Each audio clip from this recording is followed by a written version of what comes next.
Hey everybody, Lawson here. I just wanted to show you a couple of ideas that I use when I'm like on a dominant seventh chord. So in the progression, we had the E seventh, and then we had the A seventh, and then we had the B seventh, A seventh, E seventh. So, a lot of people would just solo and they would play like an E pentatonic. But you could run out of ideas pretty quick if you just stayed on that. So whenever I think of a dominant chord, I think of it as like a 5 chord for a major seventh chord progression. So if this were the 5 chord of a chord progression, that would make D major the 1 chord. So if I played a D major scale, I'm playing diatonically the A mixolydian scale, right? So if they're vamping in a A7 chord, I can play a D major scale.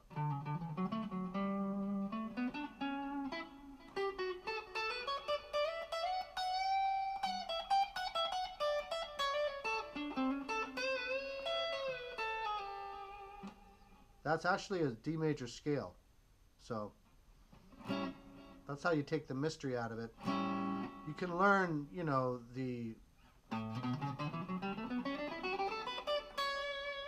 can also learn your mixolydian scale from the root, but if you're up here and you've just played another lick, you may not want to shift down here. So it's good to know that right here you can play the D major scale.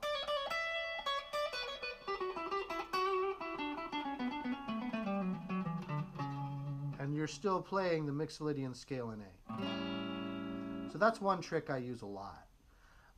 And you can shift around, so it really doesn't matter. So there's 2 shapes you want to know. You want to know the mixolydian shape from the root. And then also once you get up here, if you want to continue, you can just go to the D major scale. So that's how you connect them. So that's a good way to kind of take out a gray area.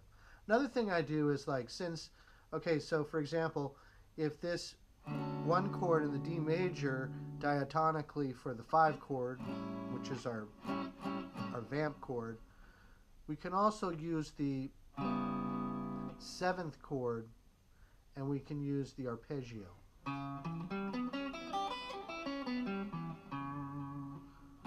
For that 7th chord. So if I'm in A D flat minor 7th arpeggio works.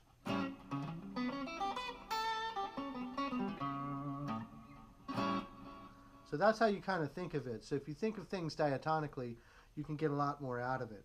So for example, let's say we're in an E 7th chord, right?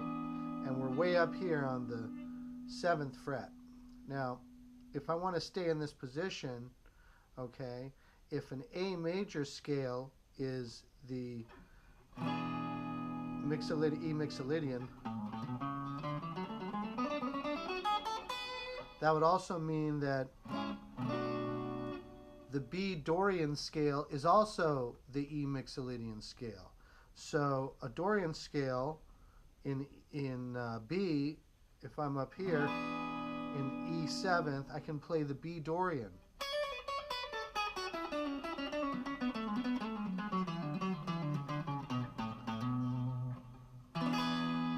And it works. It works as an E mixolydian scale because it is diatonically. So that way I don't have to remember all these different shapes. I can just use a couple of shapes that I know. So I know that B shape for the B dorian, and because I'm used to playing dorian modes. So if I'm up here in E and I want to get a mixolydian mode, I know right here that's going to be my mixolydian mode right there. That's where I grab it. So these are some tricks that I can use. And so I hope that's helpful. So play the track and kind of experiment, and you'll start seeing some more patterns. Another thing that I do use a lot, so um, if we're in E, for example, and we're in that E7 chord, if I think of the G shape, I can always use that one country lick. So I'm bending the G string, and I'm barring with my pinky the top two strings for the E. So it's almost like just a little triad, but I'm bending up to that note, the third. So if I'm in B, I can do it down here. If I'm in A, I can do it down here.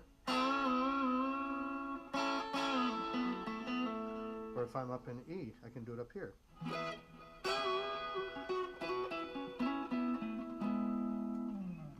So I hope that was helpful. Thank you. Bye-bye.